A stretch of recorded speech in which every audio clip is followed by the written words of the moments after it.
American Craftsman podcast is sponsored by Hayfla. Hayfla offers a wide range of products and solutions for the woodworking and furniture making industries. From hinges and drawer slides to connectors and dowels, sandpaper, wood glue, shop carts, and everything in between.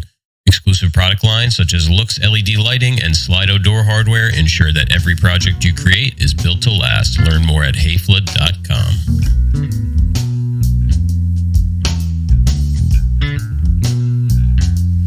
5 a.m.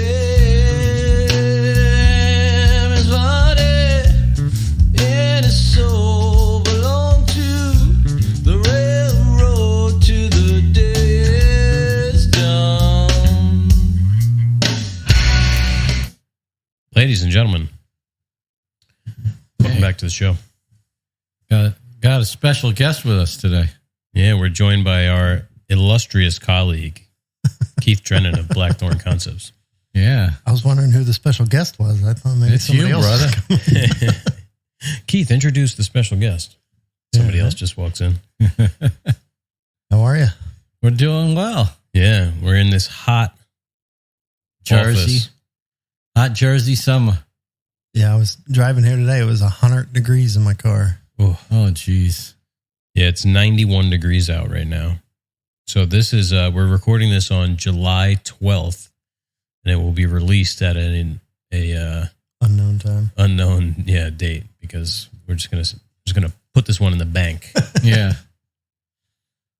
It'll never be released. It probably won't take long, No. because given the opportunity, when there's like next week, so We'll be busy next week putting that kitchen together. yeah, Friday we have all the cabinet parts showing up for this kitchen. The drawers just came today.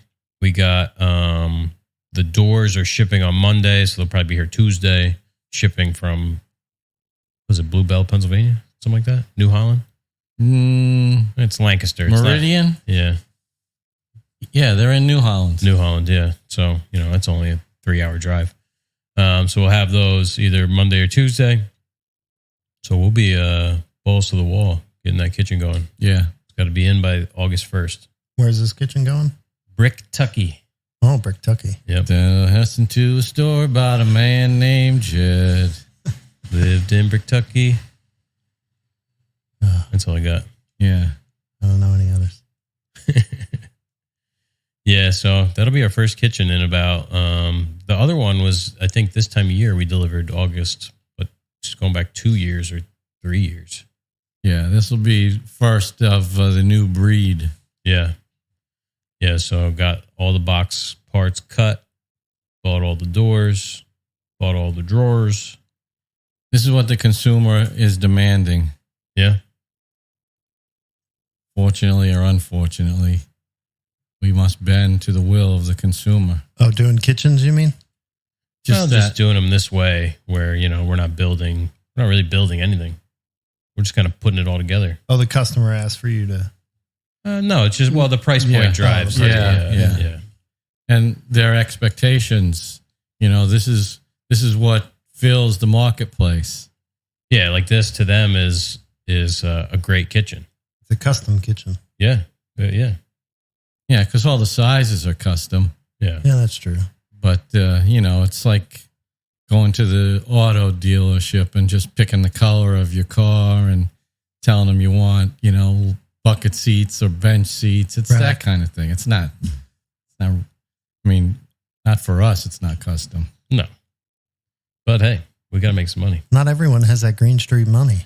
No. And Neither and this does kitchen's Greene not, Street. Yeah, this kitchen's not cheap. I'm a box store kitchen myself. Home Depot, IKEA, Lowe's. Yeah, this is easily triple or quadruple, probably like an IKEA kitchen, the price. Yeah. But, 3/4 inch domestic plywood boxes. It's big, too. Oh, there's a lot of stuff. 5/8 inch dovetail drawer boxes, solid 3/4 inch hard maple doors. So it's a nice kitchen. It's a big kitchen. Yeah. Yeah, it's big. There's 2 islands. 2 islands. Yeah, one's double-sided. I got 0 islands. I don't have an island. I don't have an island either. My kitchen's about 10 by 12. My kitchen does have a beautiful banquette, though. Yeah. Oh, yeah. This is my sink base right here. Oh, is that for your kitchen? Yeah, that's I have 2 of those. That's for our back wall, and then I got the I think there's 2 peninsula cabinets in here and 2 out there. I'm getting there. Yeah, making strides. I haven't made any strides in some time, but you know, it is what it is. Yeah. Work comes first. Yeah. At least you understand that. Yeah. It's like me. I'm building a little toolbox. It's taking me 2 months already. No time. Somebody's going to put a keychain in and win that toolbox. Somebody is. Yeah. So that's for make what I always want to say make what you fear for Me the maker too. swap at Maker Camp. Yeah. I haven't given it any thought. I'm not sure I want to take part. It's understandable. I have not been fortunate. Yeah. Yeah. Yeah. I got the box I got was cool from Dave. I don't know what anyone gets. Dave just know what's in was it. it Dave Bauer? Yeah. Bandsaw box. Yeah. I don't know what he entered. Yeah. I mean, so many things come across the table. Like, I don't know what happens. Yeah, there's a big disparity between the not prizes, but the entries. You have like a keychain that somebody cut on a laser in about 45 seconds. Yeah. Or maybe if it was like a diode laser, maybe it took 20 minutes. And then you have like, oh, I spent like 40 hours to make this hand-forged knife. Right. Yeah. Damascus steel. Yeah. Hand forged Damascus. So it's kind of, it's really a roll of the dice. Yeah. Yeah, 'Cause I'm busy. Right. I'm trying to play it up this year for more skill Mhm. involved in it. But there's no way to really police it. When No. people show up, like the joy of it is whatever skill level people are at, they should be entering at their skill level. Yeah. And I think some people come in there and just try and play the lottery and put in whatever they can to try and get one of those hand forged knives or Yeah. If I had more free time, I might consider it. yeah. But I'm busy. Then I got to put a lot of thought into it. It's got to fit in a certain size. There's no real size requirement anymore. We got rid of that. Okay. Dining table. You could, but I mean, And it's hard for us to make something yeah, to stop That's- work to make something. and to make it sort of like at that price point. Like, what do you make? I don't know. Yeah. We don't make smalls, so it's like, It's not for everybody. yeah. I feel like some people feel obligated to like, they're like, oh, you're not going to do make what you fear. Fuck. Not going to do the maker swap. And then that's when people put in just some random thing because they feel obligated. They're like, oh, I'm going to Maker Camp. I gotta put something in. Yeah, I'd rather have somebody who either makes some item, like hundreds of that item a year, just bring that item, Yeah. right? So if you have They can have a Cutting salt board or- box. right, like a salt box, Yeah. would be perfect. Yeah, if you make thousands of salt boxes a year, putting one of those in would make sense. Or pens or cutting boards or whatever your skill level is, show it off. Like me, who's a hobbyist, I don't really make anything all the time anyway, so I'm going a little above and beyond, but I run it, so I probably should, But like if you do hand carved spoons or you make knives all the time, it may be 20 hours for you to make, 10 hours for you to make I don't know what it takes to make a knife. But for somebody who makes furniture, it's hard to put in something like what you guys would have to be out of your comfort zone to make something to put in there. Yeah. Like the first year I made salad servers, which we don't make stuff like that. I've never made anything like that before. And then last year I forged an awl and turned the handle. Like, Yeah, people like that one. I don't do that kind of stuff. So it's like you really got to go outside of the box, which makes it even more difficult. What did I don't even remember what I made last year. I know the first year I made like these bookends, Yeah, like out of blocks of cherry and walnut. I remember those. Big Mike got those. I'm trying to think. I don't know. I don't even remember. Me neither. I don't know what you put in. I mean, you got that keychain, so you made out pretty good. Who doesn't love a good keychain? Do you still have the keychain? No, No. I don't have the keychain. The first year you got that Butter spreader. Tonto bladed wooden knife, Yeah. which was cool. I still got that. That was cool. Yeah. What did I get the first year? I don't remember. First year I got. I think that you can hear. The Quincy. Yeah. Yeah. The first year I got a marking knife, and then the second year I got nothing. Oh yeah, because there was like something wrong with the number. Yeah, I think somebody came and collected an item that didn't have the right number. Yeah. You get your hopes up too. You put your thing in, you're like, oh man, look at that. Like, I thought Rob DeMarco's thing was super cool. Like an anvil-shaped bandsaw box. Like, oh man, I hope I get something like that. And then it's like, oh, what I got was cool. I wasn't disappointed, but like, you're almost, the ratio of really cool stuff to stuff that's just like kind of mediocre is, you're almost like setting yourself up for disaster. Yeah, if you're hoping for any one thing, your chances are you're not going to get it. Oh, yeah. There's some wild stuff that comes in. But at the same case, there's also laser cut keychains that come in too. The hammers, the knives, there's a lot of cool stuff. Those sculptural metal kind of things. Yeah. Man, A lot of Quincy in bottle there's running openers. for a long time. There you go. Here it goes. Yeah, there's no, there are no parameters really for the No. maker swap. No. Handmade. Show off your skill. I mean, That's you're your getting paid. parameters. You're getting paid, Keith, thousands and thousands of dollars to run this thing. Yeah. Well, You think that you could? you think you could come up with something I do it some out of the rules. goodness of my heart. commensurate with your salary? Yeah. I think Tony may be collecting the paycheck because I'm not. Well, yeah, we saw what happened to you the first year of the Maker Swap too. Yeah. Let's not talk about that. You guys wanted to get canceled with John Peters. You'll get canceled if we get into that story. I bet.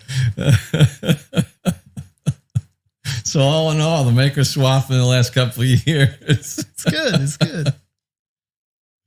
No, Oh, I still man. like running it, but I get what everyone like the people's what is it? What's the word I'm looking for, Rob? Apprehension? Yeah, apprehension is a good one. Yeah, because there are people that put in tons of effort and there's people that put in zero effort in it.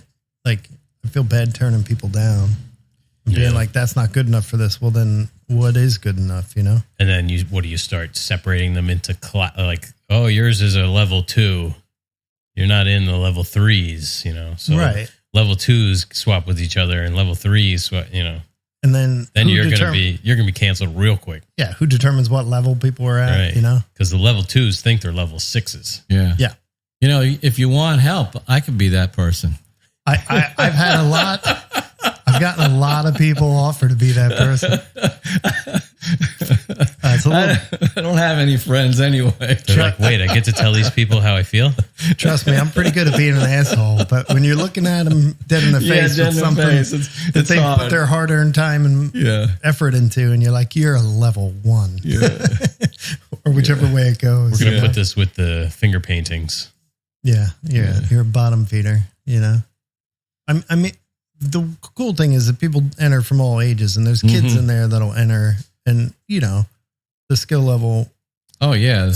It matches, and that's cool because then they can go home with a master bladesmith's item, or I mean, giving a blade to a kid is probably a bad idea, but like a master woodworker's item, Right. No Yeah. problem if you're a child, and you're given something that's rudimentary. Yeah, but when you're a grown adult who has a predominant social media following, and you're putting in minimal effort, Yeah. A to enter mallet made into out this of a thing. 2x4. Yeah, and there are some people who are pretty notable that have entered in the past with next to no talent in their item. Yeah. And I'm like, I've seen what you can do, and this ain't it. You know? And as an adult, you know better. I'm not asking for you to put in like you guys. I'm not asking you guys to put in a $50,000 kitchen. We can put in the R2D2 tables. They're just collecting dust. Yeah. That would be cool. You put in one, I'll put in the other. Yeah. There you go. And they're flat pack. But yeah, it's a tough thing. So you just kind of have to grin and bear it, let people do what they do. Yeah. You just, I don't know if all the listeners know what this thing is, do they? Well, we've talked about it before. It's Maker Camp. Yeah. It happens at Maker Camp, and everybody, not everybody, but most people submit something they've made, and you get a number in return, and then it's like pulled out of a fishbowl, and you get somebody else's handmade item. Yep, that's it. Simple and to the point. The maker swap, maker item swap, I guess is the better way to, but we just call it the maker swap. Yep. Yeah, it's good fun. It is cool to see what people can make. I do wish it was like, we know the first year with the what was that? The presentation was, my Roku TV remote was delivered at my house. Prime Day. Is that a Prime Day deal? No, well, so it's funny we're talking about Maker Camp. Maker Camp 2 years ago, I came home. My wife had painted the living room. Yeah. But she didn't do anything like take off the light switch covers or the plate covers to the outlets or take the TV off the wall and paint behind it. So this weekend, I got, it's called a Flex box or something from Xfinity. I have one upstairs and I got one for the downstairs. It's basically like a Roku that you just plug in. You get it for free from Xfinity if you have their internet. You plug it into the TV and you get your Netflix and all that stuff through it. And my idea with hooking that up, because I have a Roku TV anyway, was that the remote for the TV is so destroyed. It's taped together in like 6 different spots. Was that this thing comes with a remote. So I figured, I'll hook this thing up and we could just use this remote. Right. Well, it turns out that, so I pulled the TV off, paint behind it. I ended up putting the covers so I could chase the wires through the wall, all that stuff. It was like a whole thing. And then come to find out, I still need a Roku remote anyway. Because when you turn the TV on, it automatically goes to the main Roku screen, not the Flex box. So I had to order one. That sucks. Yeah, that was the long way around for that story. No, it was good. Yeah. But I was saying, the first year, like the whole presentation got kind of botched. But I do think it would be cool if it was actually done that way, where every item was presented and chatted up a little bit. Yeah, I mean, it would add to the whole. I know it's a lot of time. Right, but what else are we doing up there? Then you really would feel bad about, if they were like, here's this 2-inch tall acrylic cut keychain made by John Smith. John, raise your hands. Yeah, and just hear crickets. Wait.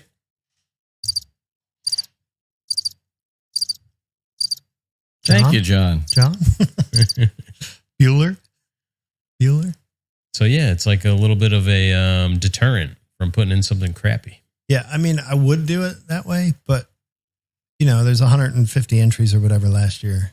To call out 150 names and wait for the person to realize it's their number, stand up, walk up, that's a lot of names and a lot of time for people to wait around. Yeah, you're talking 4 hours. 3 hours at least. I was thinking, 3 minutes per.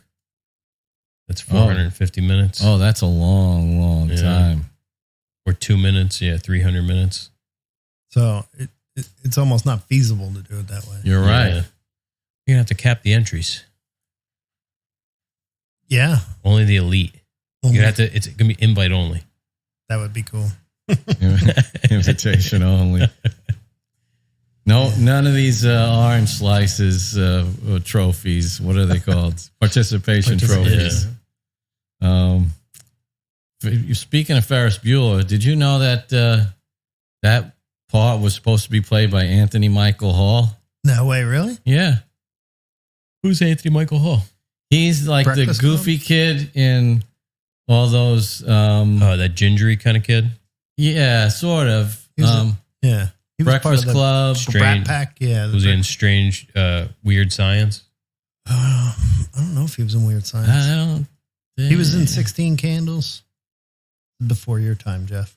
Yeah, way before my time. Anthony Michael Hall. Yeah, he was the dorky kid in Breakfast Club who actually wrote the letter at the end. This is what I'm thinking of. Yeah, wasn't he one of the main characters? In Weird Science. Okay, yeah, I don't know. Yeah, remember Weird Science. I don't think I saw that one. That's the one with like the Kelly LeBrock. Yeah, yeah, Make Kelly her LeBrock like, is in it, with yeah. some kind of machine or something. I remember her.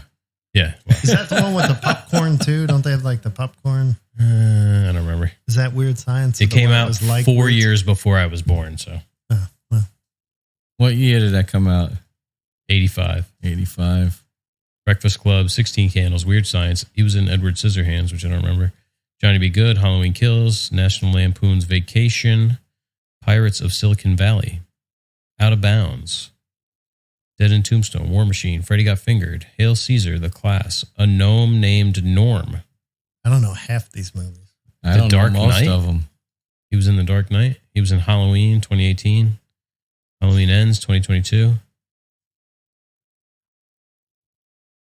All About the Benjamins with Ice Cube and Mike Epps. I wouldn't have guessed never- that. Never heard of any of these. Never heard about All About the Benjamins? No.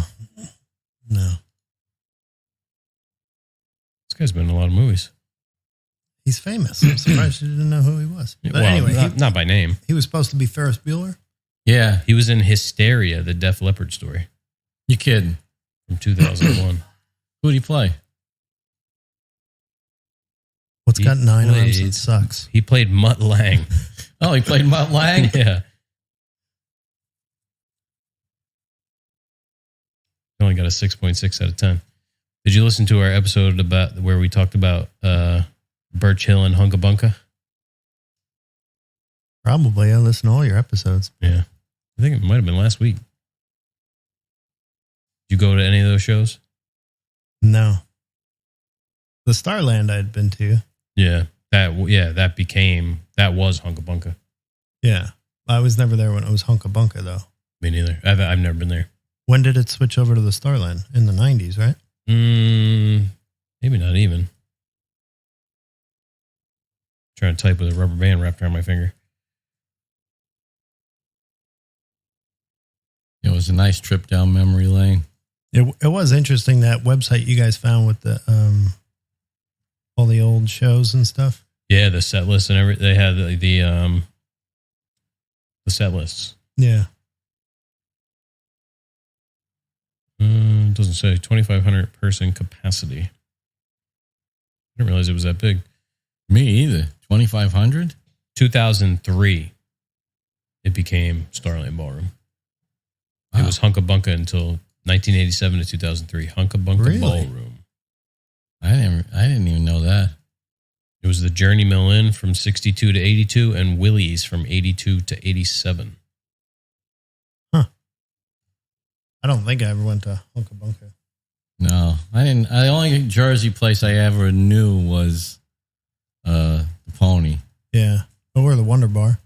Yeah, I wasn't familiar with the Wonder Bar coming from New York.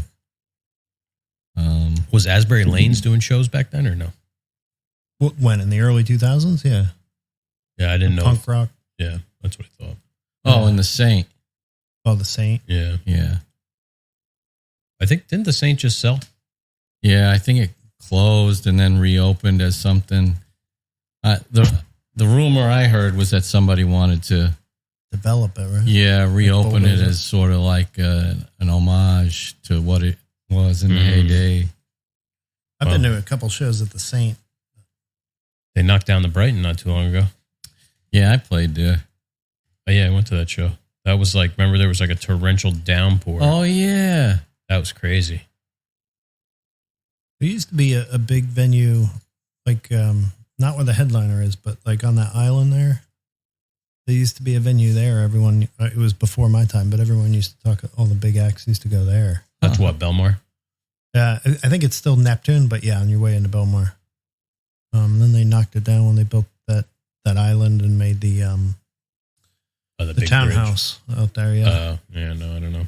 yeah, it was before the bridge they built. Yeah, when they had the old bridge, the drawbridge.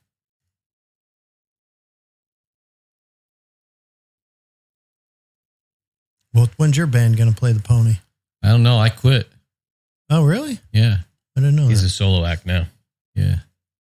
We played the Pony about 4 or 5 times. Nice.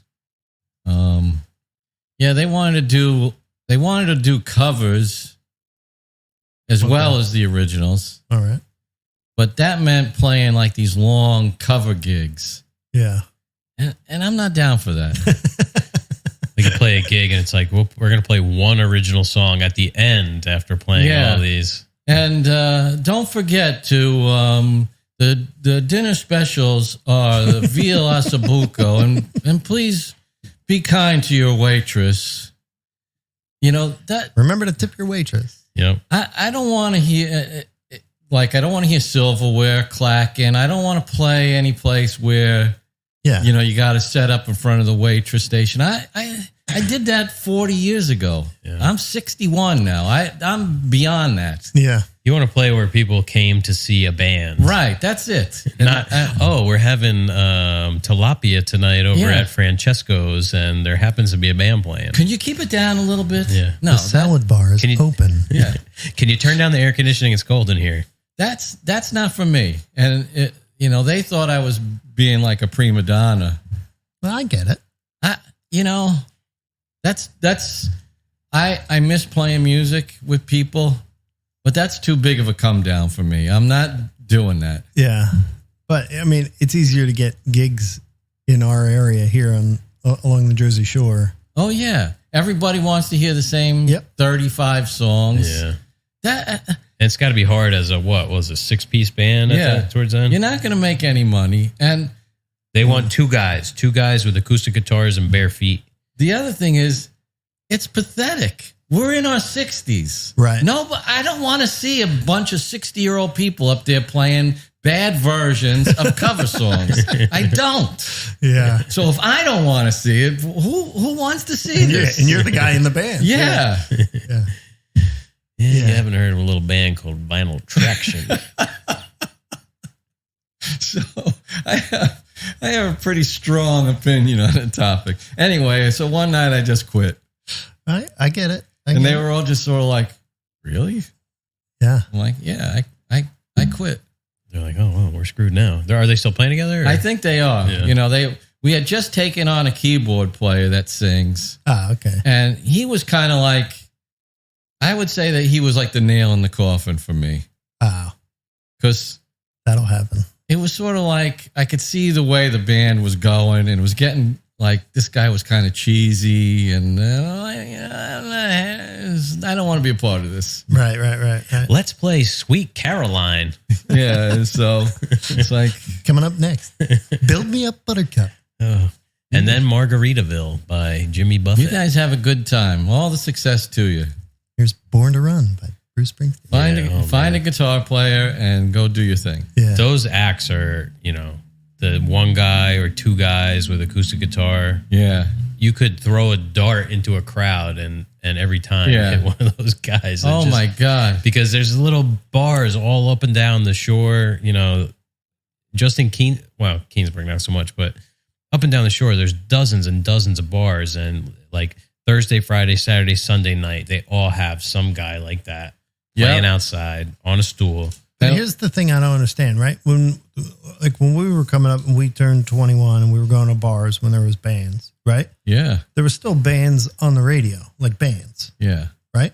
So if it was a cover band, they would play new stuff and old stuff and it mixed in. It wasn't always acoustic, right? But it made sense. Nowadays, it's all electronica type, bands what are you going to play? In the background. Imagine Dragons. Right. Like you can't do that live. Like what are you going to have like a DJ up there with a guy singing? Like it. Yeah. Bar A used to have good bands like Beat the Clock. They have like the Nerds or somebody. Mm-hmm. Yeah.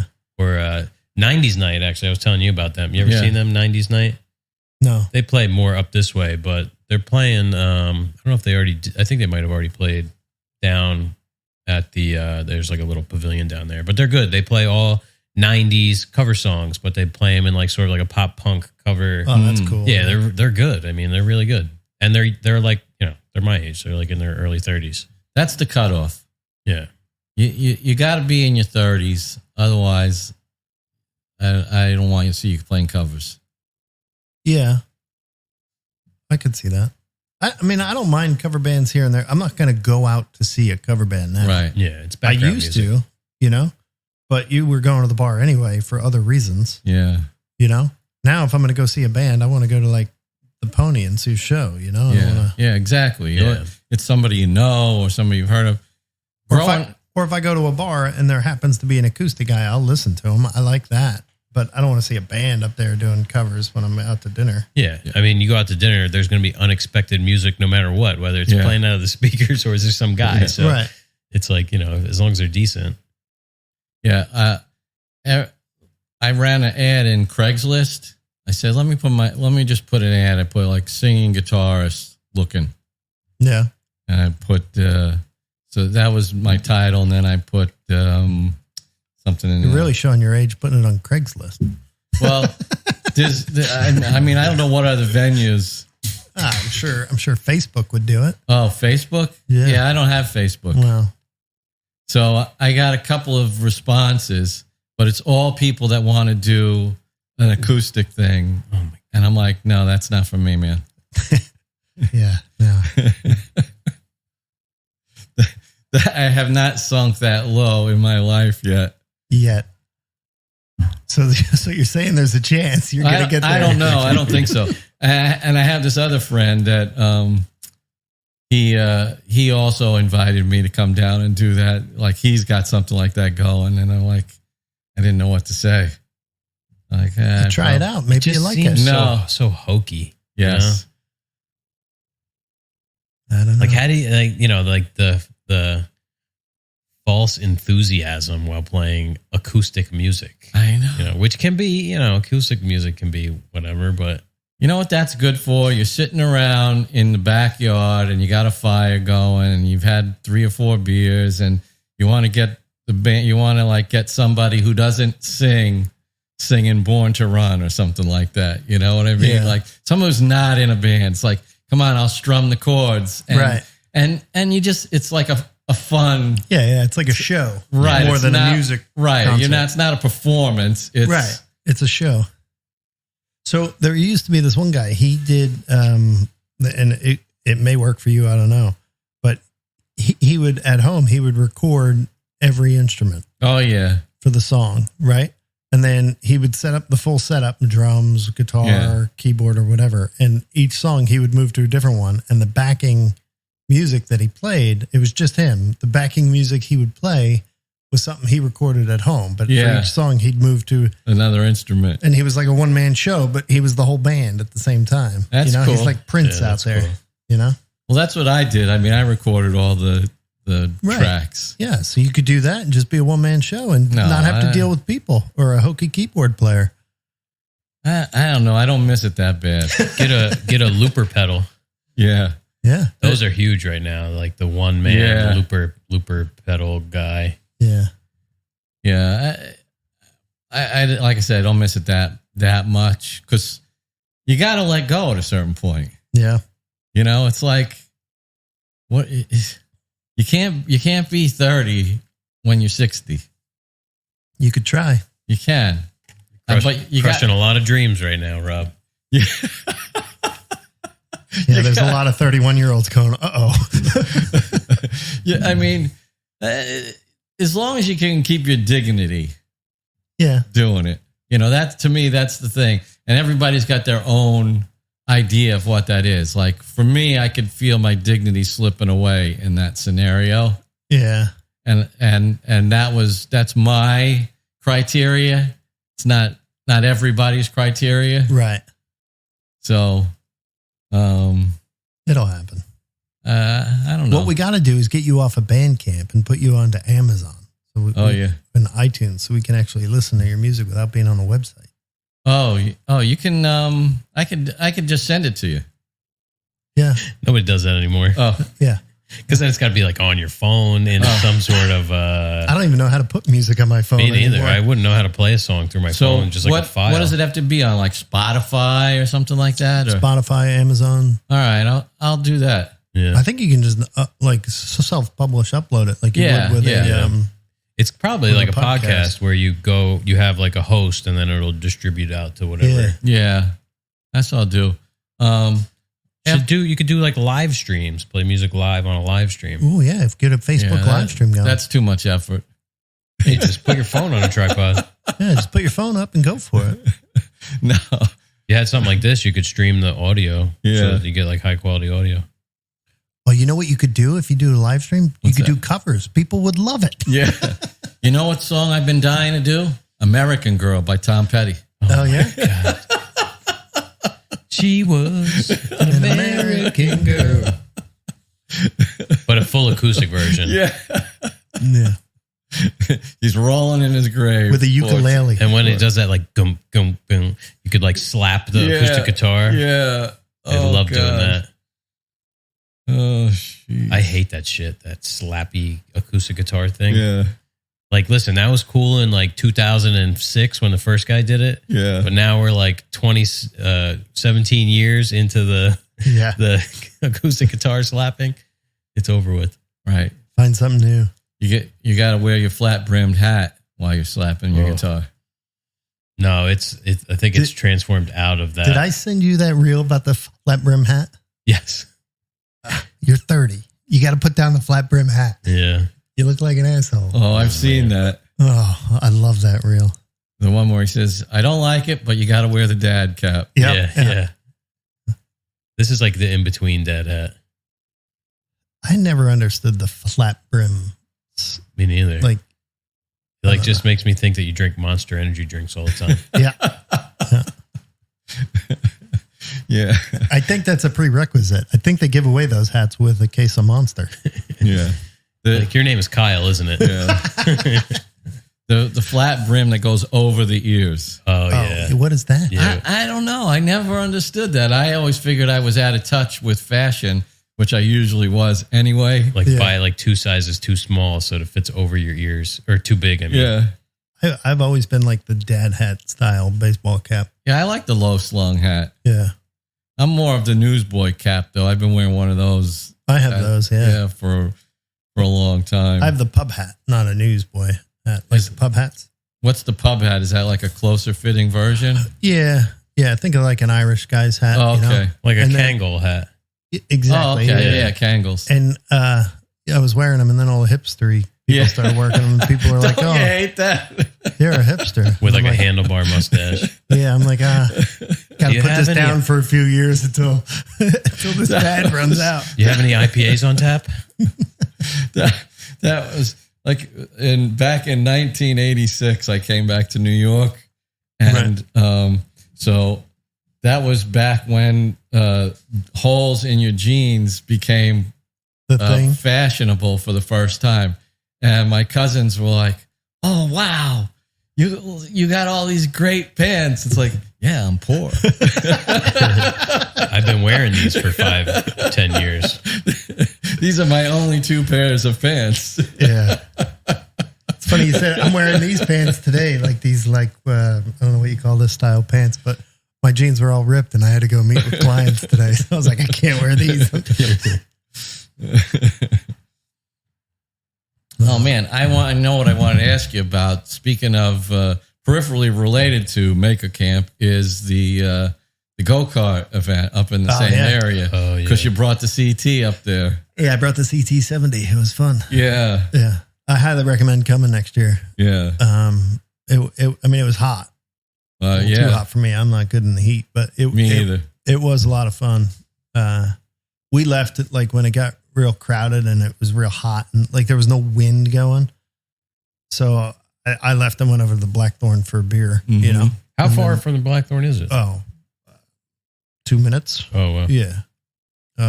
What do you go past the Blackthorn? Yeah, go And past the Blackthorn. It's up on your right. I think I remember seeing signs for go-karts. Yeah. It's not like an operating. No.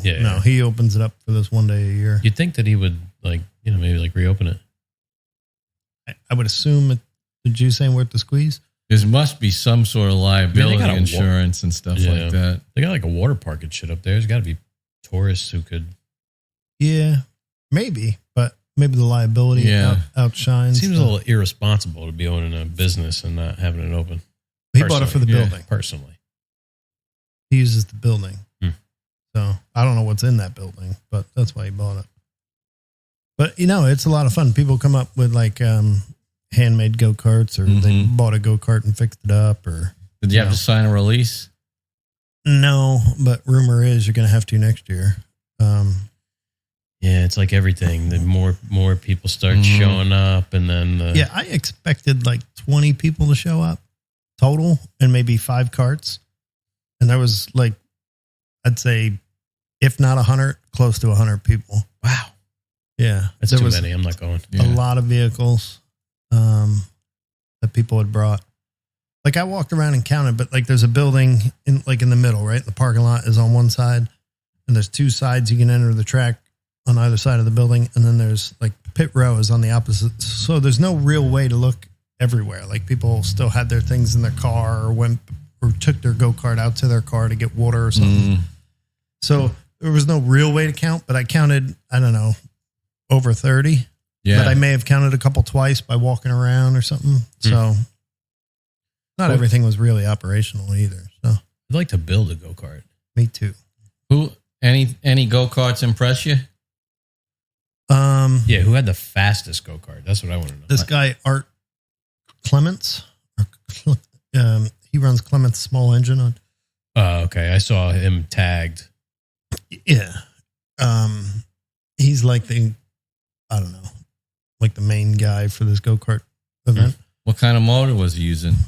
He had 2 motors on his. Oh, shit. One Wow. for each back wheel. Yeah. And it was pretty impressive. I'm telling you, I want to find a wrecked Hayabusa. I'll put that 1300 cc or whatever it is motor back there.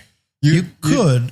I mean, just like a 650 single is probably like be out of control fast. I want to never hook up. Like, I just want the tires to spin until they explode. So before you spend that kind of money for this event, if you are going to build one, which I highly recommend, this track is tiny.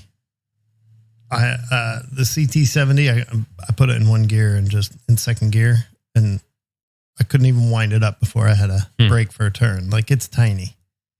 So you can do a 600cc Hayabusa and go right through the tires and into the woods if you want. Sounds like fun, too. You're going to need a good helmet. Yeah, I got one for you. Do people wear helmets? You have to, yeah. Oh, Yeah. At one point, when we had left, somebody had rolled theirs. really? Luckily, they were wearing a helmet. Yeah. There was this pair of guys, and I didn't meet them. I don't know, but they had like 2, I want to say identical, but they weren't, but like 2 of the same. Similar? Yeah. And those guys, when they got out there, they were racing each other, and they were drifting into corners, and they were going.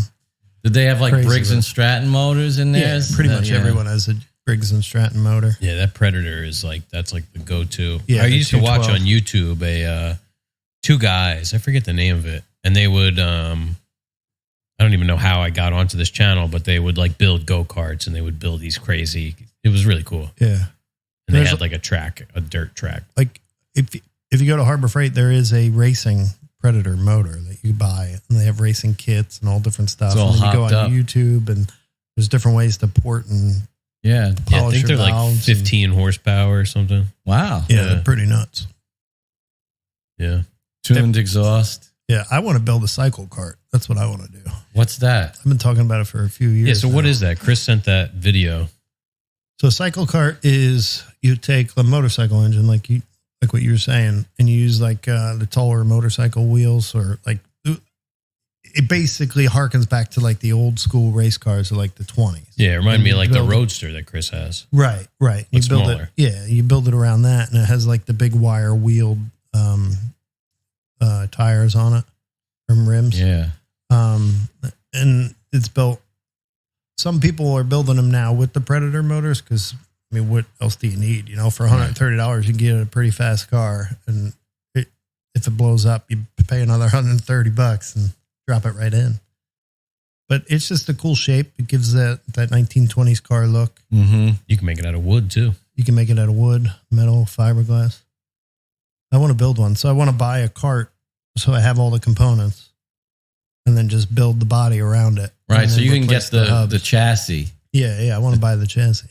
That would be the thing to do. That would sort of like make it fun and accessible. You buy the chassis, and so you have a rolling chassis, and then you Right. just sort of kit it out. We got MIG welder right over there. Yeah, I don't know enough about the geometry of For a go-kart, me there's not neither. much. you know? My problem is I want to build it and I want to do it. And you saw like the ones they have. I have it in my head what I want to build, and it's a little different than the ones you saw. But where am I going to ride it? Around my house? You got a big yard. Yeah. I have 1 acre. It's not that big. So what am I going to do with it for the rest of the year? Like 1 day a year? Like it's like, eh. You throw a tarp over it in the garage and stub your toe on it when you're trying to work. Yeah. Right. And then it's just going to be a hindrance for me. Yeah. But I do want to build it because I think it'd be fun. And I honestly think if I had a chassis, I could do it in 2 weekends, maybe. Yeah. You know, it wouldn't be nice, but it would look cool. What's it take to get it street legal? A lot more than Blinkers, brake. You probably need a windscreen. Yeah. Well, I don't know. They got some of those things that those 3-wheelers and stuff people drive around that don't have. Yeah, I wonder. just do what Ed did and make it a pedal car. I was going to say, put the motor in. That's what I was thinking. Whatever happened to Ed's pedal car? I haven't seen any. Did it move in the move? I don't know if it made the move or not. Oh, wow. I never saw it like in operation.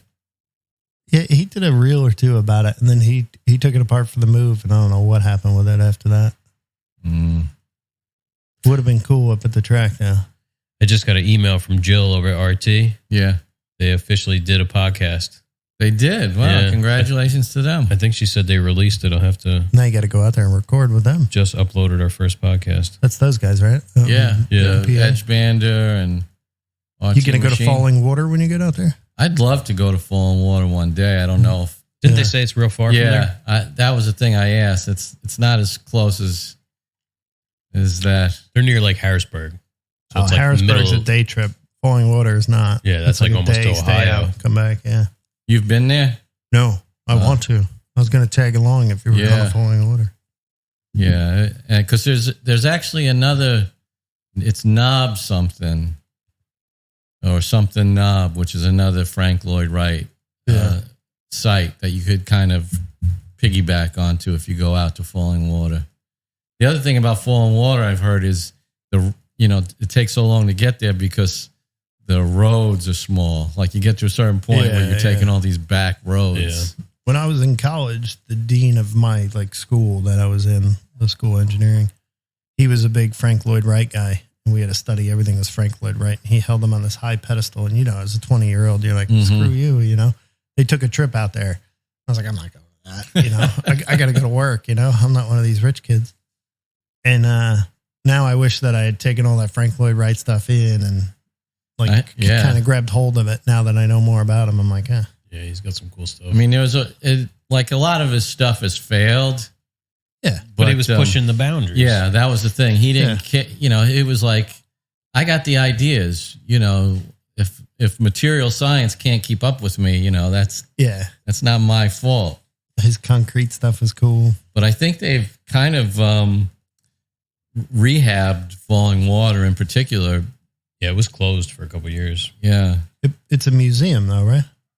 I think so. Yeah, you take tours. It was a private residence for a while, and then now you book tours and walk through. Nakashima too. Still haven't gone to Nakashima. Yeah, Mark that's Spagnolo. close. Yeah, it was just at Gamble House. Oh yeah, Greene and Greene Gamble House. Wow. Where is that? Colorado? No, I thought it was in the Midwest. I don't know. Frank Lloyd Wright's got a lot of stuff in Oak Park suburbs of Chicago too. Oh wait, no. When I lived in Chicago, I probably should have went to him, but I didn't. Yeah, it is in Pasadena. Yeah. Which one? The Greene and Greene house? Gamble House. Yeah. I mean, look at those doors. Whoa. Like who? Like the billionaires of today or the multimillionaires, right? Yeah. Who's building their houses now? Like who do we not know about? Joe Schmo. Are They're they not- famous? Are they No. just cookie cutter? Like, Yeah.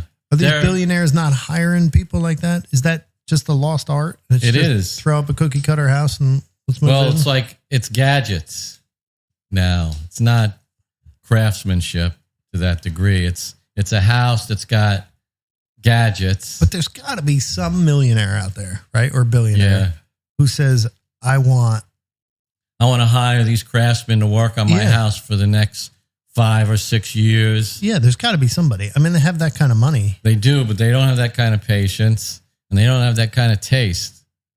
Well, the taste thing, yeah. I haven't. If there is somebody even wanting a house like that, I haven't heard of it. Well, I want to know: is there somebody out there who can do that now? Sure. Or, yeah. Yeah. Why not? I don't know. I think most architects now just do the structure, and then an interior designer. There's somebody who can design it. Yeah, like design like a full. I thought you meant as somebody like the Greene could pull it off guys like did us. the house or the building and all the furnishings inside, right? Mm-hmm. Everything, They went all right the down- decorations. Yeah. Decorations, everything. Frank Lloyd Wright, same way. And Yeah. who's the other guy? Whatever. But they did everything. Now it's like it's not done that way. Like No. there's got to be somebody out there doing that for somebody. Yeah. And we just don't know about it. And it's going to come up 20 years from now that they died. And, oh, look at all the houses they did for so-and-so. And you're like, oh, that person had that house. You didn't even know, you know, like they're working through that upper echelon of people. Yeah. But I wonder if it may not be happening. I don't I mean, know. the last guy I know of that was doing like, I'll say weird stuff was like Guggenheim. And Yeah, and when was that? that was a long time ago. Yeah. I mean, decades. Yeah, I mean, like now. Is there somebody now? Well, I think it's such a not undesirable isn't the word, but it's such Niche? Niche? that people just don't know. Like there's definitely people out there who are doing these full design builds, architects or whatever, but nobody cares. So that's why you don't know, because nobody's talking about it. Yeah. It's a throwaway culture nowadays, Yeah. too. I don't know if there's anybody who's doing like original designs like Frank Lloyd Wright was doing and the Greens were doing. They're sort of using already established motifs Yeah. in these, sprawling estates. Yeah. Yeah, well, it's like everything. Everything's been done. Even when those guys were doing it, it had all been done. Mhm. You know, the They Greens just were taking popularized it, yeah. Asian style stuff Right. and putting it in front of people who had never seen it before. It's like George Nakashima. He was, no, not George who's the other guy? Maloof. He's like, I'm not a good woodworker. I'm just a good advertiser. You know? Mhm. Yeah, he was rubbing elbows with a lot of socialites. Yeah. And he hired photographers and he knew they worked at magazines. Like he went about it like, I'm going to weasel my way in. Wasn't that he was making the coolest stuff, but He was more like an Andy Warhol than a correct. Yeah. Nakashima or Nakashima was, friends with a lot of people like that too, though. Mhm. I mean, you have to be. If you want to sell art furniture, you have to be friends with other artists and people who buy that kind of stuff. You know? Yeah, it's You got to have an in. you probably experienced this too, working in where you did in the food business. Like when I worked out in San Francisco at this caterer, when I started there, we were sort of like one of a handful of caterers who did some stuff, Right. some high level stuff. But then you do one or two events and you become the sort of like the it Yep. thing, and so it's like, oh, the San Francisco Opera is having a gala. Well, Let's who call do they Rob. hire? Well, Yeah. not me, but the company. Yeah, exactly. Rob's And catering. so that's how I, was exposed to all that stuff. I just happened to be there at the time when, the blue-haired ladies who lunch Yep. picked that caterer. I'm sure it's the same thing with what you guys do in your furniture stuff too. You get in with a couple groups of people and then repeat customers and word of mouth. It's the Yeah. same for everything. The circle's pretty small. It's not, for what you guys do. Yeah. Yeah. I mean, And not all to say that that stuff, that the market isn't large, but like the people that we do work for, typically when a new client contacts us, they're connected somehow to somebody else. You know what I mean? It's not Yeah. like a totally random event. Couple of degrees of separation. That's how my Yeah. day job is. There's like, I don't know. I've been doing this thing for 20 years and it's the same 50 people I run into every day. Yeah. in my industry, you know? Yeah. Oh, you're at such and such company. You used to be here, here, and here, you know? It's the same people, just the names change, you know? Company names change. Yeah. Yeah. What's the deal with consumer cellular? What do you mean? They're the Like- fourth largest. That's U.S. Cellular. Like I see their commercials now, and they say they've got all this Yeah, they're great the fourth coverage largest and carrier it's super in cheap. America. And is it true? Yeah, they're the fourth largest carrier in America. Who's the largest? Is it T-Mobile? Probably, yeah. Because T-Mobile has bought Sprint, Metro. Boost? Yeah, they don't own Boost. They host okay. Boost. We got a Boost and a T-Mobile. It's not T-Mobile, but it's something T-Mobile. What's it called? In Keensburg. There's a Boost mobile place right up here. And then a little Metro further. by T-Mobile? Yeah, that's what it is. Yeah, Metro so PCS. Metro used to be Metro PCS. Now it's Metro by T-Mobile. Only the good cell phone stores in Keensburg. Yeah.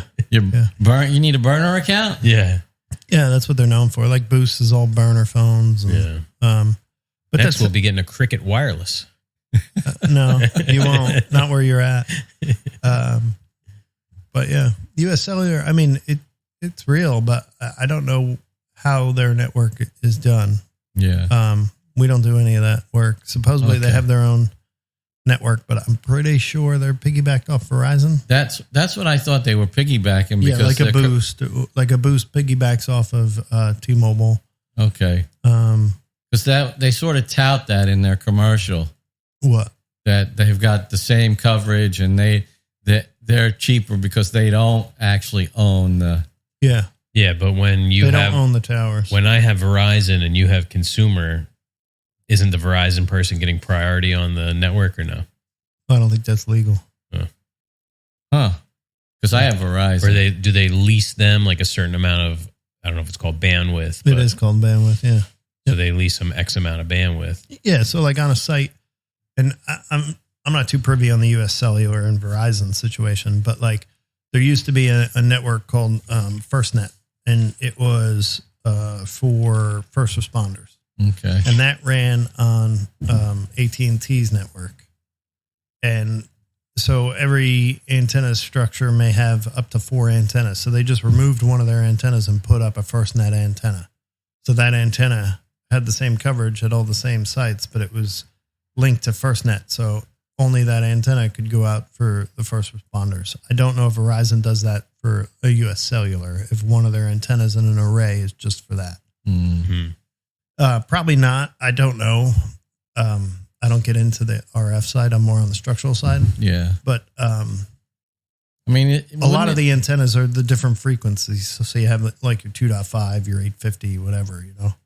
So it's a different frequency per antenna. Like if Verizon owns all these things, at one point it has to be sort of against their interests, their self-preservation to lease out too much of their stuff, isn't it? Yeah. I mean, I don't know. I don't understand the business model. You know, it's really how many calls are each tower going to take, you know? Nice. So if U.S. Cellular is only 2% of the population's got U.S. Cellular, 2% of Verizon traffic, who cares? I'm getting paid by U.S. Cellular when if they didn't have U.S. Cellular, they're going to go to T-Mobile. And that's my direct competitor. At least I can collect a portion of that 2% money. So not really. Like the Boost Mobile, I mean, it's a different market, you know? Like somebody like me who wants the phone with all the features, I'm going to go on a known carrier. Right. I'm not going to get a U.S. Cellular. I'm not going to get a Boost Mobile, right? I want my phone to work when I need it to work for work. So it's different. You know, it's a different clientele. So they're still getting a portion of that money.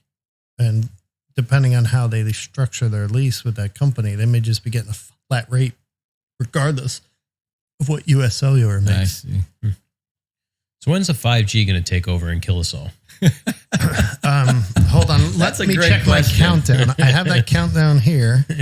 30 seconds from now. Yeah. T minus 4 days and 3. We don't know when this is coming out, so I can't tell you the exact time. 6G. Yeah, there's no 6G. The 5G is just a warm up when the 6G hits. Yeah, 5G is got some issues.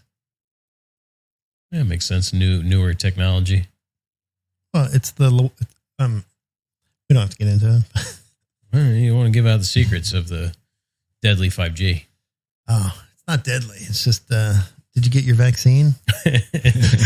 My cell reception's been great since that booster shot. Yeah, if you didn't get your booster shot, that's the one that makes it all work. That's why your cell phone's been acting up. My BlackRock booster. Yeah. Yeah. No, it's, I don't know.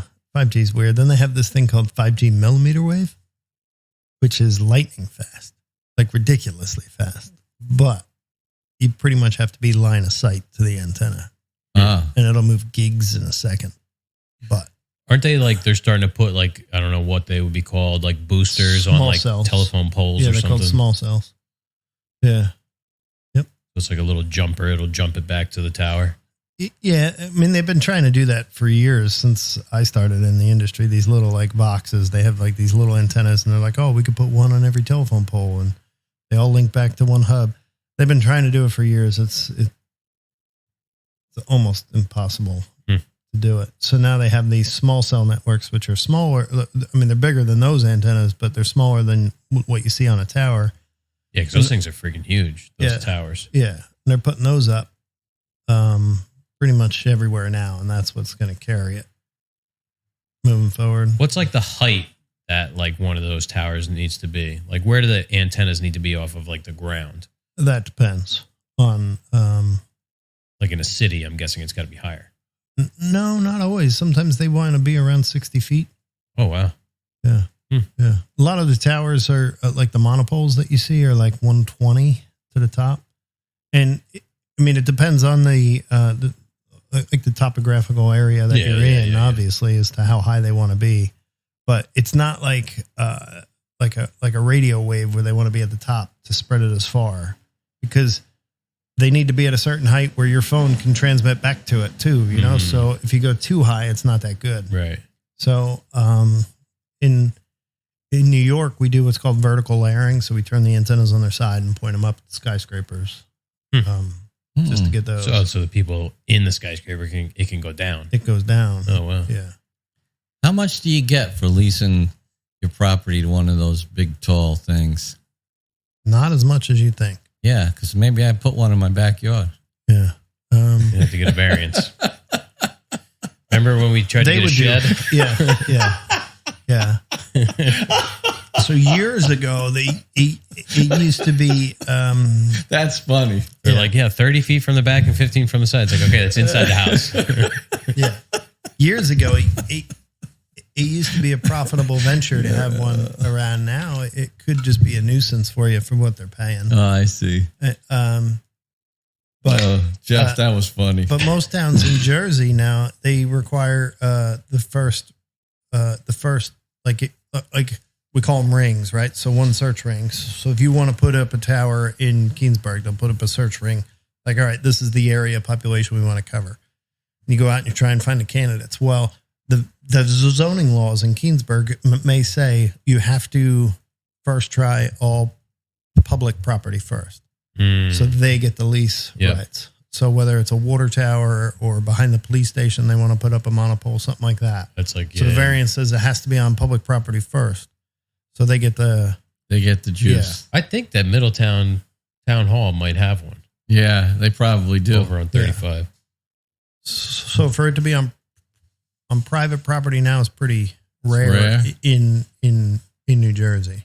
So, but even then, like, so that means they're going to lower our taxes when they're getting all that money. Yeah, it's not much money. I'll tell you that much. Yeah, I mean, it is providing, to not be so cynical, it is providing a service to the people that live in the town. You know, we all need cell phone coverage. So yeah, if Middletown said, we're going to put a cell phone tower in the corner of the park over there, it's fucking build it. Yeah.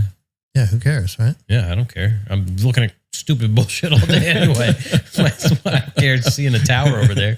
Yeah. We don't have water views. Yeah, no.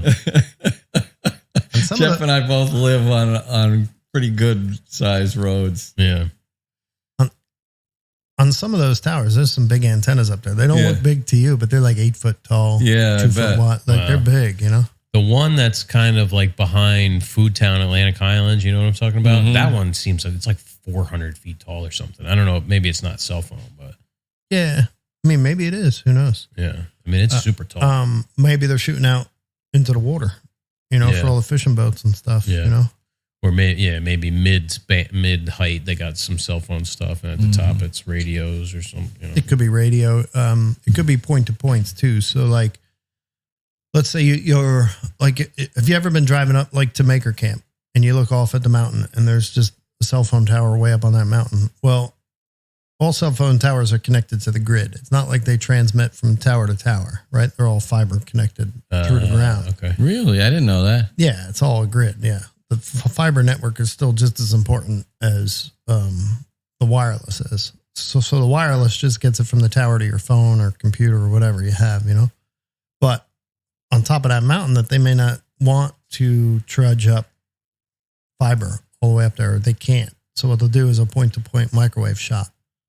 And they'll send all the info to another tower from a microwave. But 90% of the towers are connected to the grid and not hardwired. Yeah, they're hardwired to the grid. It's like Wi-Fi in your house. Like, you have your router and you have Wi-Fi, but unless that router was connected to the network itself, then it wouldn't work. Right. Yep. Interesting. But microwave shots are interesting. They're point to point. So it's like a microwave beam that fires all the info. And I used to do that for a company where they just would go in and move data around. So we would put up temporary microwaves all over the place and move data. And that stuff's got to be line of sight? All line of sight, yeah. Interesting. So if you're ever on a rooftop and you see a round antenna, don't stand in front of it. Yeah, I was going to say, man, people are worried about 5G. They didn't even tell us about the microwaves. Yeah. But yeah, like I was doing it for one client. Like I worked for like a carrier, right? Like somebody has to have the FCC license to run those microwave frequencies, right? So one company would kind of host it, but we were moving data for one company, and I had to go into New York and then in New Jersey and so on and so forth to move this data.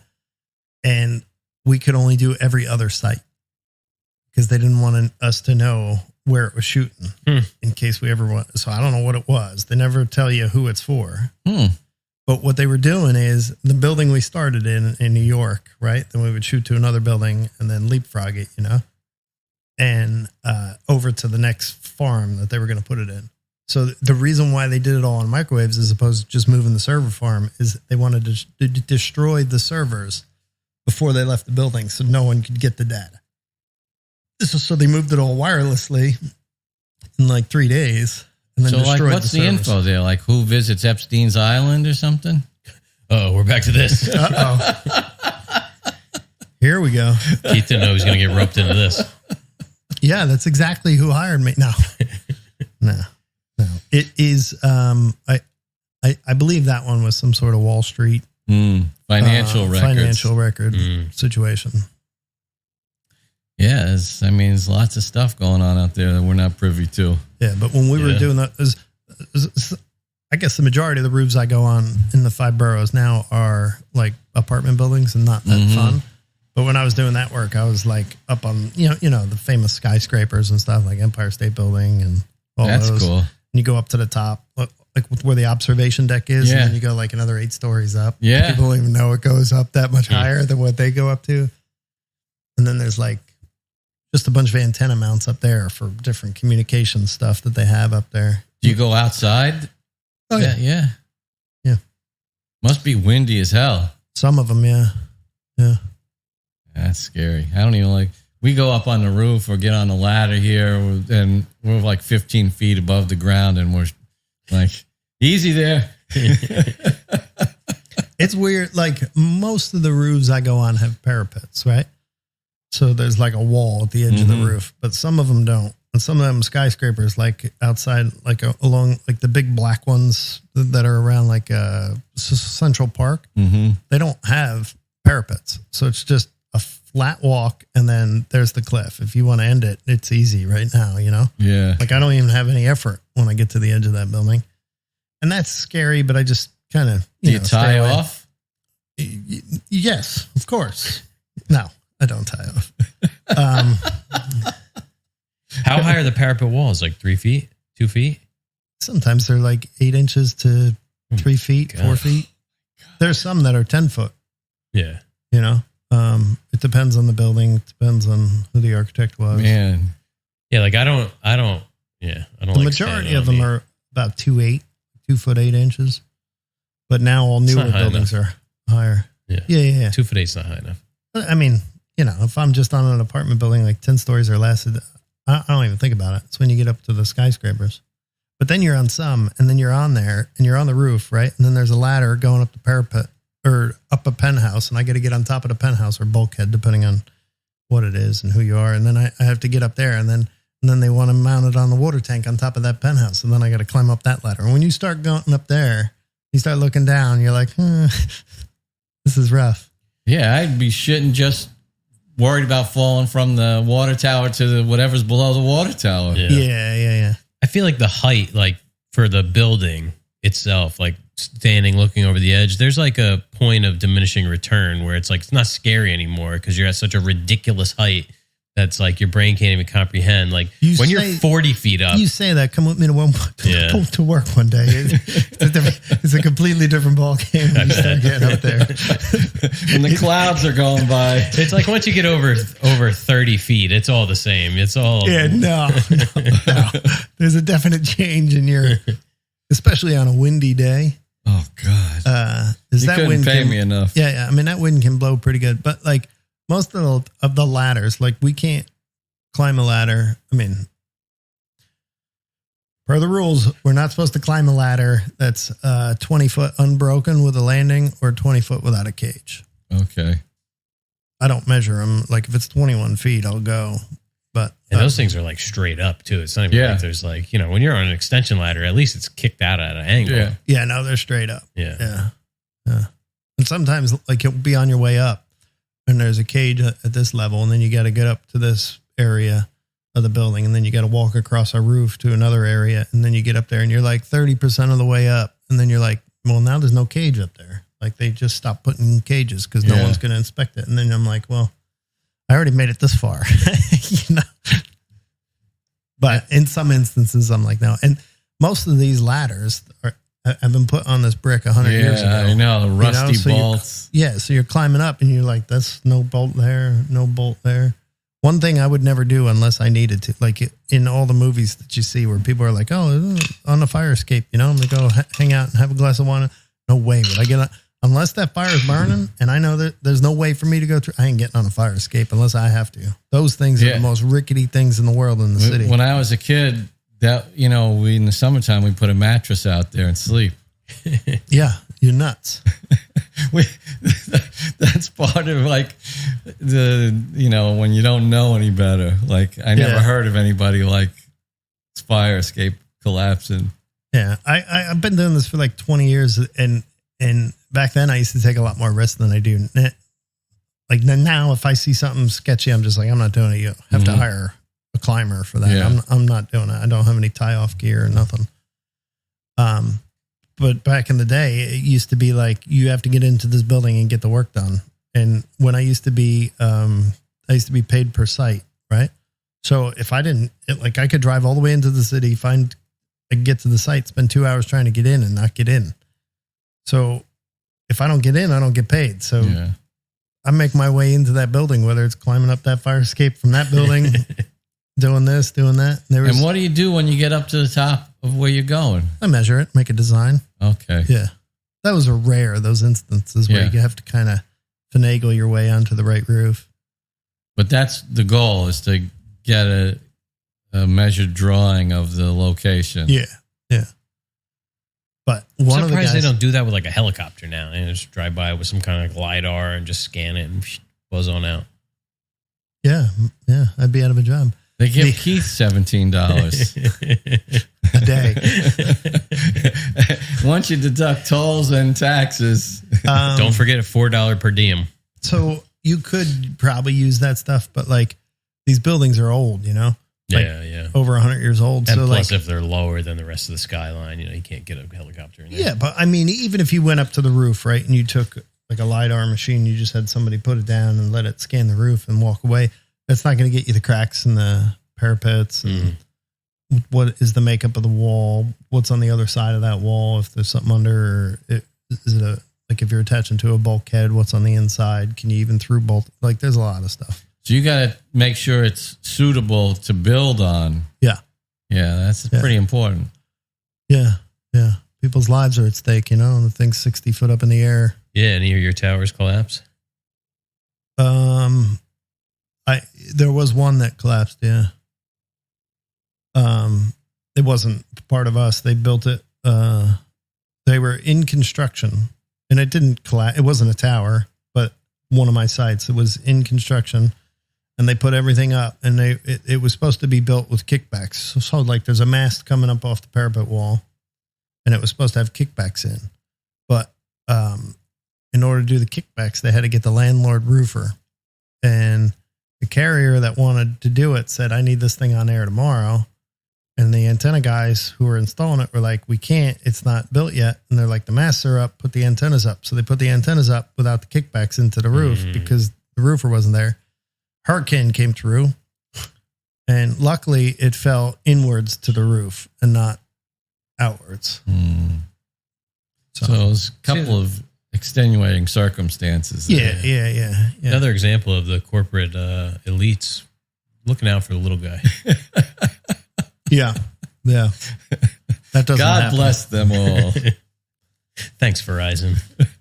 Yeah. At Verizon, we care. Get up that ladder. That was many years ago. It was just like a preschool playground underneath on the other side. Yeah. Now that one Some nuns were having a bake sale on the sidewalk. But, for deaf children. So, they wouldn't even hear it coming. Yeah. We get a lot of crazy things. Like everyone's like, oh, the engineer always over engineers things and this works. I've done it before, and they do it. And then you're like, well, the structural says that fails, and they're like, well, I've done it before. I've done it on 30 other sites. Well, that's great, but that's not per code. So tear it out and redo it. And they're like, I'm not doing that. There's the argument back and forth. I can't sign off. Oh, I can't, all that crap. Like the code is written for it to work. If this goes wrong, this goes wrong, this goes wrong, and this goes wrong, it still will hold. Yeah. Whereas we had 5 inches of ice on it during a blizzard. You did it that way, and none of these things went wrong. So. Right. Yeah.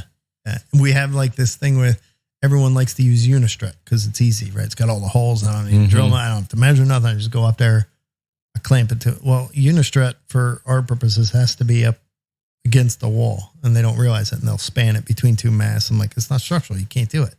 Like there's holes all through. That's not how that works, And they're like, well, I've been using this for years. I'm like, yeah, it's not passing. So my Homer bucket full of Ryobi tools says otherwise. Right. It's essentially that, yeah. When I tighten this down with my Ryobi impact driver, it's never going to move. That's right.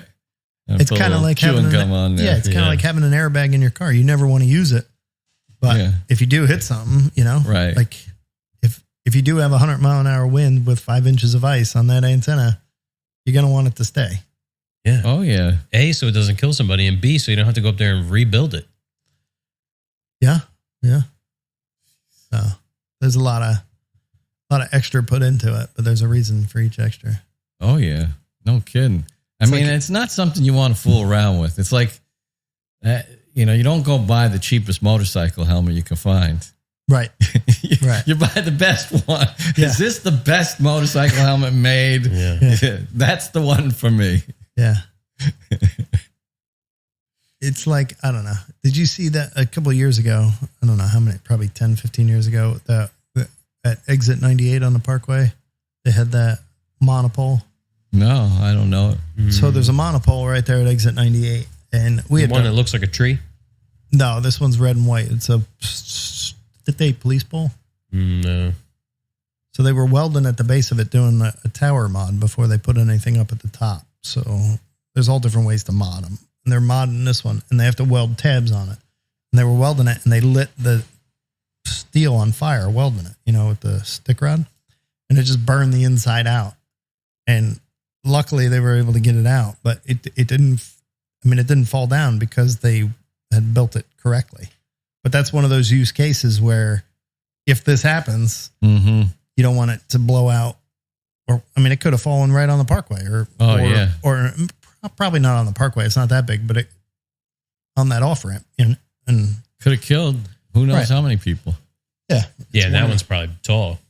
Yeah, it's kind of tall. Yeah. Oh man, all this stuff's interesting because it's like a peek into a world that you don't It's a whole different world. that Yeah. you don't know exists. Really, Yeah. everybody we use these things constantly. I mean, doesn't even encapsulate how often we use all this stuff. Right. But nobody gives it a second thought. It's Keep like using how it. Keeps me employed. Yeah. like how the information travels. Yeah. The physical infrastructure required. Yeah.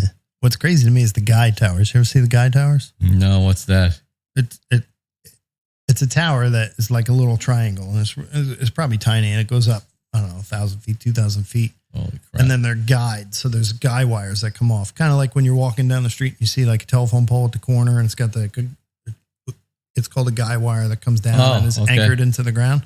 Well, they do that for the towers. And if one of those guy wires fails, that thing just crumples right to the ground. Yeah, I've seen those. And they're like, some of them are like 2,000 feet in the air. And some of them are big enough to have an elevator in it, right? And a tower dog, who is somebody who can only work on the towers, some of them won't let you use the elevator because that's maintenance only. Like if they have to change the light at the top. So you still have to climb that. Oh my God. But you can only be on the tower for so long. So some of it is you climb up for 4 or 5 hours until you get to the work height. You do the work for 15 minutes and you climb back down. So you get your 8-9 hours in. I saw a thing. It was like something like that. And it was like, yeah, this guy gets paid $40,000 every 6 months or something to go to the top of this thing and Change do the light something. bulb. Yeah. 2,000 feet. That's crazy. It could be solved with an LED, but that guy's getting paid $40,000 It's true. every 6 months. Then they'd have to go up there and change the socket. Well, you My have to make God. sure it's working, all that stuff. There's a lot more to it than just changing a light bulb. Yeah, but yeah. I wonder what kind of swaying is going on up there. Quite a bit. Yeah. Even just on the 100-foot poles, it's swaying pretty good amount. Like if you're under them and you look up, you can see them. Like you guys can never get to the bottom of a pole because they're always fenced in, but you can see it sway just on a 100-foot one. Oh, yeah. Looking Man, I've pretty been on a roof of a house and you can feel the house moving with the wind. Yeah. Like at the, on the beach and stuff like that. That's got to be like terrifying to a normal person. Yeah. Whenever I talk to the tower dogs, they're always like, yeah, once you get to a certain point, you're dead if you fall. So who cares? It's those guys. That's what I'm saying. Right. And Maybe I they're got a new like, career. yeah, but they're like anything over 300 foot is when it gets real scary. Under 300 foot, they don't really get too scared. I'm like, you guys are nuts. It's all I'm the like, same. well, Anything over 30 feet, you're dead. yeah. Yeah. I mean, Well, maybe you could fall 300 feet. yeah. A lot of these guys will use like boom lifts, like to work. But a lot of the guys that climb, I mean, think about climbing on a day like today. You got to be out there and work, right? So they may climb up and tie off to the pole, and then a crane will come in and move the equipment up to them. Sometimes they have to hoist it up by hand if they can't get a crane to the location. So then they're up there all day, right? On a 100-degree day like this, you got to hike up your water with you, right? Maybe Yeah. the crane operator's nice enough. He'll lift your lunchbox up. But when you're up there for 8-9 hours. You're all dizzy. What if you got to pee? You You radio down and just say, Pee off the side. you got to go. Watch out. Watch Below. out. Yeah. You hope the wind will just take it, before. Or pee in a Snapple bottle and drop it down. Or So there are instances where you have to climb up like a ladder for 6-7 hours to get to where you're going. me? No, these guys. Oh, yeah. Yeah. So you Look got to up, be in some. tall guy wire. That's what I'm going to look You at. got to be towers. in like amazing physical condition. Yeah. Yeah. I mean, some of these guys, I'm sure the meth helps, The tallest guide structure is the KVLY TV mast in North Dakota, USA at 1,987 feet. There you go. Can you imagine No, climbing 1,800 feet? no, I get out of breath like What's that in- doing a weed whacker in the backyard there. What's that equate to? 1,800 feet. What do you mean? Like what else is 1,800 foot Oh, long? so this is like a list of the tallest structures. The Burj Khalifa, which is the tallest artificial structure in the world, is only 2,700. So it's almost as tall as that. Yeah, can you imagine climbing up that? And they're tiny. They're like, it's just a triangular structure that you're climbing up one of those guide towers. Yeah, let's see. There may be a ladder on it that you're tied off to, but you still got to climb it. Yeah, the whole thing could. And you're wearing all Oh. the safety gear and the harness and all the clips, carrying the rope. Like there's a lot to what you're doing. It's not easy. This says there are dozens of radio and television broadcasting towers which measure over 600 meters, about 2,000 feet in height, and only the tallest are recorded in publicly available information sources. So they don't even know the heights of a lot of them. Yeah. So this is I guess the That's a second self-support. tallest in Poland, and yeah, it doesn't look. That's the ladder, so it's like maybe like, you know, each side of the triangle is like, well, no, that ladder looks like maybe 15 feet, if that's the ladder.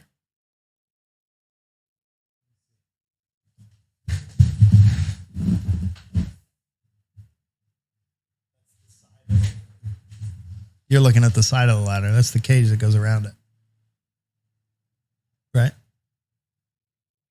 Isn't that the ladder right there? Maybe. How tall is that one? It's in Warsaw, Poland, and it is 2,120.7 feet. And that's a self-support tower? But it stood from 74 to 91. No, it's got guidelines right here. Held the world height record since 1954.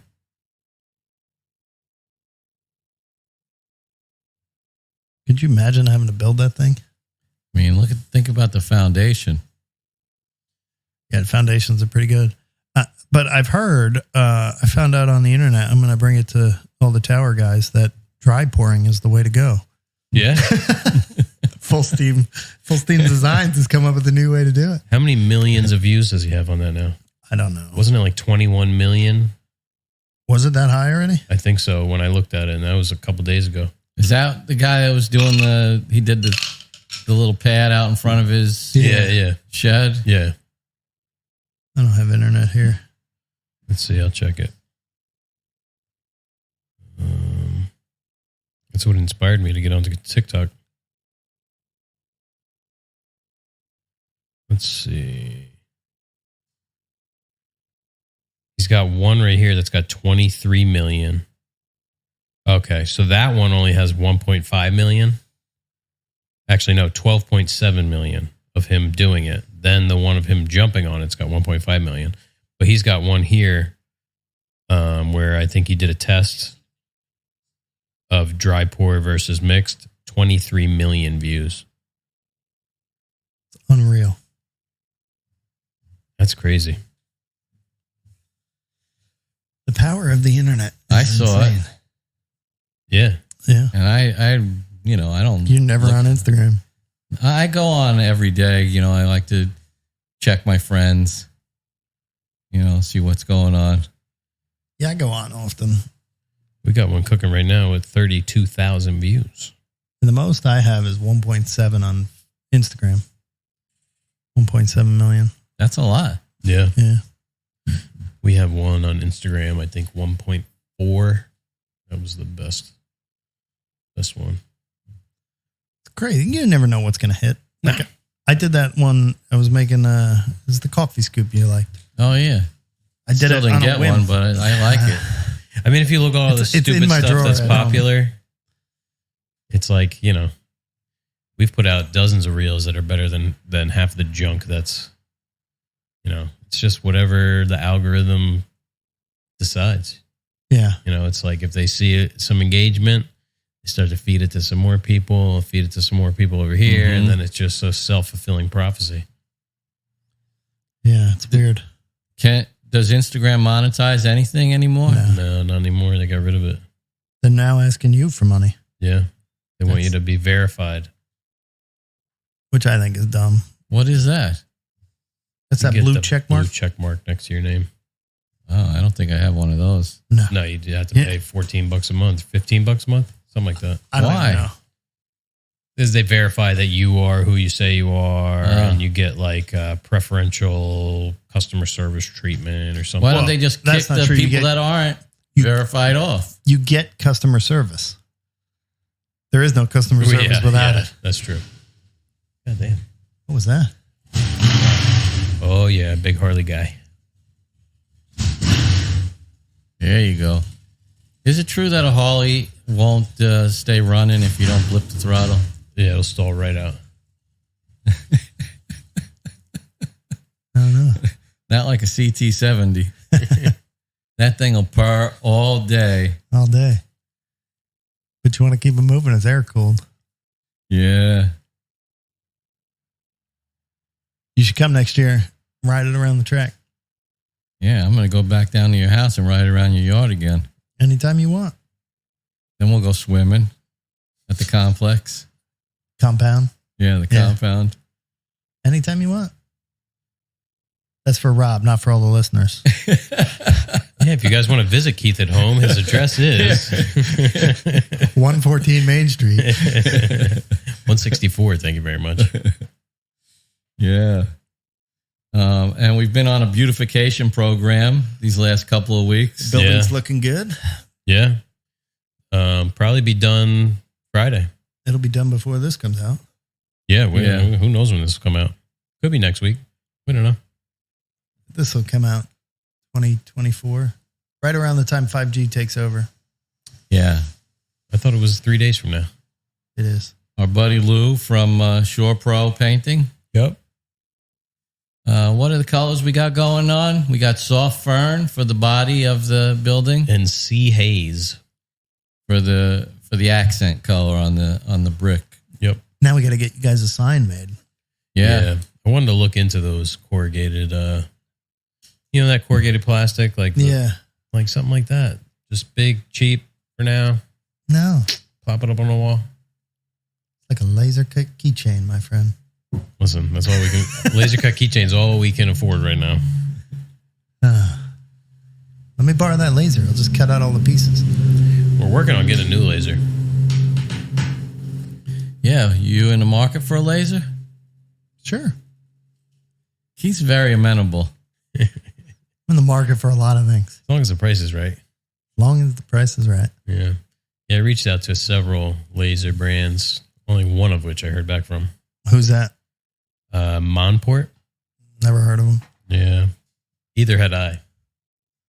But What about that Thunder laser? That seems to be the hot ticket these days. yeah, they, I don't know. I reached out. I didn't hear nothing. They wanted cash. Huh. We're looking for a non-cash transaction. No, Thunder didn't even get back to me. Oh, they didn't. Either did OMTech. Well, you don't want an unresponsive company, Yeah. even if you are paying or not paying. They're all the same at the end of the day. All these lasers are the same. They all come out of the same factory, I'm sure. Yeah. They all look the same. Different sticker on the front. I want a big high wattage tube. That's it. And a big bed. That's all. We're not doing tumblers. We're not doing fast engraving. We need it to go 12 millimeters a second Through for 10 hours a walnut day.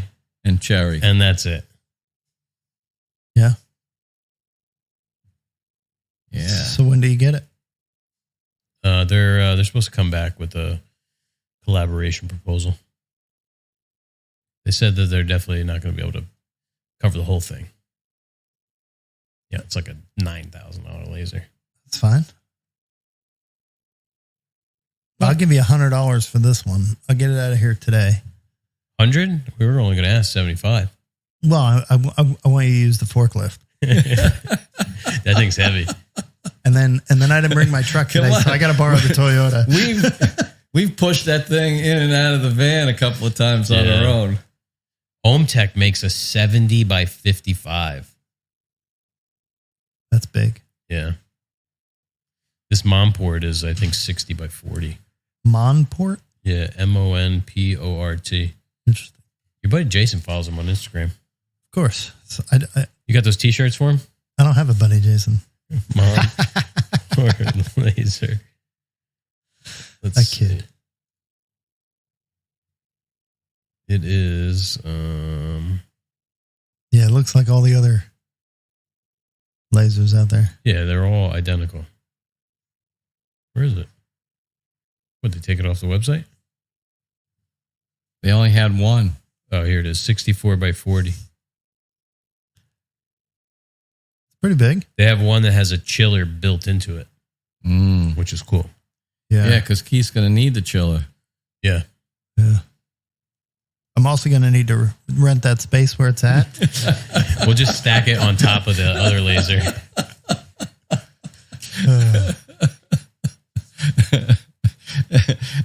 And a place to sleep when I tell my wife I bought a big laser. Yeah, right? The machine itself is 85 by 59 by 35. 40 by 64. So 40 by 64, I think we can do about 18 boxes at a time. 64 divided by 4 is 16. And then we got another 10 inches left over on the top, so we can do 18. We've been doing 3. Yeah, we did 3 the last time. We 3 boxes at a clip? Yeah, we did 4 the first time around. Yeah, that's what I saw. Yeah. The 1,000 box. I was here for that round. We got better smoke extraction with 3. Yeah. Because Because you it had the wasn't whole bed fully- covered before. Yeah, Okay. yep. So maybe we do 15 Yeah. on the Monport. Or 17. Yeah. I mean, how much? You only need one gap for the smoke to go through. Yeah. Or if we had a way so that there was a little space between each one, something. That's easy to do if you make a grid. Yeah, lay put the a boards piece on. of MDF in there, cut it out, and then just drop them in there. Because it's nice. You need to have them go right into an exact spot anyway. Yeah. Well, if I did that, though, then the MDF would be covering it anyway. Oh, yeah. No. It would do Yeah. the MDF border. So it's just 2 tabs, and then it locks in the wood like that Mm. on both sides. Yeah, I can just As long- laser holes all over it, too. Anywhere. Well, you where don't it's, need the gap between every one. Maybe every other one you have the strip go across so it holds shape. Yeah. Or have the strip go across with holes drilled in it. Now we're talking. See, with the Monport laser, you could do anything that your mind imagines. Get yours with affiliate code Greene Street Joinery. Yeah, Greene Street 10 for 10% off your order at monportlaser.com. Yeah. That's fake news at the moment, but it'll be here soon. Yeah, this is just a sample Monport. If you're listening, you can have this and more. Oh, yeah. Yeah, it comes with a honeycomb and a knife blade. I have a diode laser. I never use it. We never use that thing. I mean, if it's one of those things, when we need it, we use it, but usually we don't need it. Yeah. You know? Like when we had to do the sink cutouts for those countertops we did recently, I made a template on the laser because it's the easiest way. I'm But- going to have you cut me a template. That's fine. Yeah, we can do that. My wife always sends me stuff. She's like, "Can you do this on a laser?" I'm like, "Yeah, will I?" Is the question. Wow. I'll come over so I know it gets done. That's how you do it. You just show up with your stuff. I'll sweep. Can you cut this? This has a pass through also. Pass through is key on those. Yeah, I mean, you could stick a whole sheet of plywood in there. It only weighs 1,036 pounds. That's not bad. No, that's nothing. Yeah, we got a 5,000-pound forklift. Well, I hope you get it. When's the next run? Probably, they'll probably do the pre-sale next month. Yeah. Got to deliver like around Thanksgiving time, Halloween, somewhere between Halloween and Thanksgiving. So right through Maker Camp. Good luck, Yeah. kids. Same as last time. Last time it was like, yeah, we're going to finish before Maker Camp. No It's like, way. nope. We Not a left chance. Manny there. Oh, yeah. I forgot about that. Man, he did help us out. Yeah. What's he been up to? I think he's taking a new job. Yeah. Manny, reach out. Say hi. Yeah. He got off social media Yeah. Good for him. It's poisonous. for your health. Yeah. What What can you do? Yeah. Well, we've been going for an hour and 40 minutes. I could talk all day. I don't know about you guys. Yeah. We've squandered another 2 hours listening to us. Just wait till tomorrow. We got Jacqueline coming on. Who knows how long we'll talk. I got to be home at 5:30 tomorrow. Just so you know. It'll be a long one if we go that late. I got guests for dinner. What time's she coming? Is it the band? 2:00. Yeah, the band. The band's coming over? You want to know something? I haven't heard from one person since I left. They're salty. I knew Dave for like 10 years. But have you reached out and said, hey, guys, how you doing? No.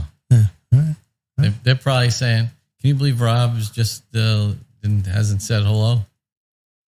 But they're still together. Well, so what's the protocol? They're still together. I left. Would I be the one to reach out and just with a friendly hello? I think so. Oh, you do? Yeah. If you cut it off, then it would be on you. It is on me. Yeah, because you're the one who left. They didn't push. If they pushed you out, it'd be up to them to reach out to you. But since you left, it's up to you to open up. See how not in touch with social protocols I am? Well, I mean, if you're asking me personally, I would just be like, I'm out. And then just move on with my life. Like I have no clue. Yeah. And then if I happen to cross their cover band at the next bar I went to, then it's I would heckle but them. other than that, I would heckle them. American Girl, play American Sweet Girl. Caroline. Yeah, Buttercup. wait till you do karaoke at Maker Camp this year. Oh God. Yeah. I didn't partake this past year. No. At the Brunt Karaoke. Maker's Happy Hour. Is that when they do karaoke? No, I guess not. I think it's the night before. I don't know. Are we going to go up early and have like a nice big dinner or something like that? We were talking about that. it. Yeah, doing like over open fire. Yeah. Is this breakfast sandwich competition happening? That's what I hear. Am I the only person entering? That's what I hear. No, I don't know. There better be a trophy. That's all I'm saying. I know Jake was talking about entering Metal Chef Customs. Mm-hmm. Ed was talking a big game, but I don't know if Ed Johns? Yeah, I don't know if and Chad has his whole alfalfa sprout game. Oh God. Chad's going? That's what he says. Didn't he say that last year? He says a lot of things. Chatty Daddy. Chatty Daddy. All right. You can call it. I don't want to drag this on any longer than I have to. All right. Well, all right. Fine then. No, well, I mean, it sounded like you were going to call it, and then I started talking about the band again. It happens all the time. I'll keep going. I don't care. Yeah, it always takes us 20 minutes to sign off. Yeah. Yeah. So we don't know when you're going to be listening to this. But yeah, thanks for listening. It'll be sometime this summer. Yeah, I mean, it could even be next week for all we know. Probably. All right. Thanks for tuning in. Take care, Thanks everybody. for having me on, guys. All right, Keith. As always, Rob and I thank you for tuning in, and we'll see you next week. If you want to help support the podcast, you can leave us a review on Apple Podcasts. Again, we appreciate your support. Thanks for tuning in.